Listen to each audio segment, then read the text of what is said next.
से वो लड़ाई बढ़ी, लेकिन बीच बीच में ऐसे कई स्टेप आए कि पहले तो जो एसटी का दर्जा चाहते थे हमारे लोग, वो नहीं मिल पाया, तो सब्र कर लिया इस चीज पर कि 5% आरक्षण जो मिल रहा है, चलो वो भी एमबीसी समाज में रखा, कई और जातियों को जोड़ लिया तो अच्छी बात है, मिल गया, लेकिन उसका इम्प्लीमेंट नहीं हो पाया। जो बड़े ओहदे हैं, बड़े पद हैं, जो बड़ी जगह हैं, जहां से निर्णायक चीजें निकलती हैं, उनमें कहीं ना कहीं भेदभाव रखा गया।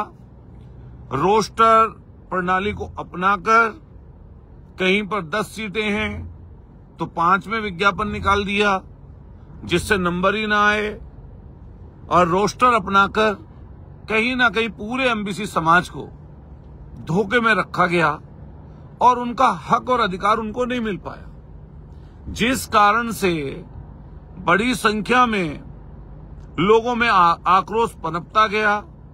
बीच बीच में आंदोलन को कई लोगों ने आगे बढ़ाया और आगे बढ़ाकर कई बार सरकारों ने वादे किए, लेकिन सरकारों ने जो वादे किए समय समय पर उनको कहीं ना कहीं उनकी तरफ से ठीक तरीके से लागू नहीं किया गया, जिसके आक्रोश में जो 85 दिन से सिकंदरा पर हमारे नौजवान साथी बैठे थे, उन नौजवान साथियों ने घर घर पीले चावल बांटे और कोशिश की कि कैसे इस आंदोलन को बड़ा बनाया जाए।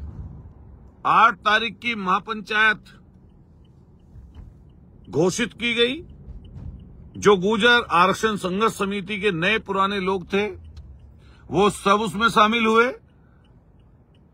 हमारे श्रीमान माननीय विजय सिंह बैंसला जी भी उसमें शामिल हुए, और जैसा मुझे पता चला सरकार की तरफ से समाज के जो मंत्री हैं बेडम साहब, वो भी समय समय पे नौजवान साथियों से मिले। मैं सबसे पहले ये बात क्लियर कर दूं कि मैं किसी की बुराई के लिए, किसी को नीचा दिखाने के लिए या किसी से कोई द्वेष के कारण या किसी को नीचा करने के लिए मैं इस आंदोलन का हिस्सा नहीं हूं। मैं जब छात्र राजनीति में था 17 साल पहले, 2007 से लेकर जो भी आंदोलन हुए, हम लोग हर आंदोलन में अपने मेरठ में और आसपास की जगहों पर हिस्सा बने हैं उसके। लेकिन अब जो इससे आगे का सफर तय होगा, इसमें कई लोगों को परेशानी और दिक्कत पेश आएगी। उन्हें लगेगा कि भाई इसमें ये लोग कहां से आ गए।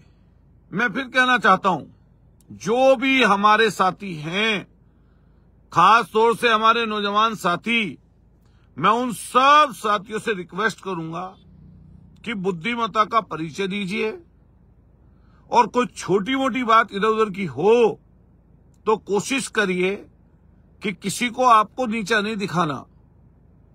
कई बात नेतृत्व की, नेतृत्व जो करना चाहे वो कर ले, जिन लोगों के हाथ में है नेतृत्व उन्हीं के हाथ में रहे, इससे कोई फर्क नहीं पड़ता। मैंने कल भी वहां पर यह बात कही थी कि मुद्दा बड़ा है। जिस विषय को लेकर हम और आप सब लोग इकट्ठा हो रहे हैं, जो उस विषय के साथ है वो हमारा दोस्त है, वो हमारा मित्र है, उससे हमारी नजदीकी मानिए। और जो इस विषय के खिलाफ है और जो इस विषय को ठीक तरीके से लागू नहीं कराना चाहता या इसमें कोई कोताही बरतता है, वो व्यक्ति हमारे साथ नहीं है और उसको हम दुश्मन मानेंगे। मैंने ये भी बात वहां पर कल कही थी, फिर दोहरा दूं कि इतना बुद्धिमान कोई अधिकारी नहीं है कि जो हम लोगों को बहका लेगा, फुसला लेगा, कोई ऐसी चीज कर देगा जो वहां पर टेबल पर बैठकर उसने कोई हमको गलत चीज कही, गलत चीज समझाई तो हम उसको समझेंगे नहीं। ऐसा कुछ नहीं है। समाज में बहुत पढ़े लिखे लोग हैं, बहुत प्रैक्टिकल लोग हैं, जिनका सामाजिक जीवन 40-40, 50-50 साल लोगों के बीच में बीता है, ऐसे ना जाने कितने हमारे लोग हैं। हाई कोर्टों से लेकर सुप्रीम कोर्ट तक ना जाने कितने हमारे वकील लोग हैं, ना जाने हमारे कितने अधिकारी लोग रिटायर वाले हमारे साथ हैं। तो आप ये पक्का मान के चलिए कि कोई आपको इस इशू पर बहका लेगा, ऐसा बिल्कुल नहीं हो सकता।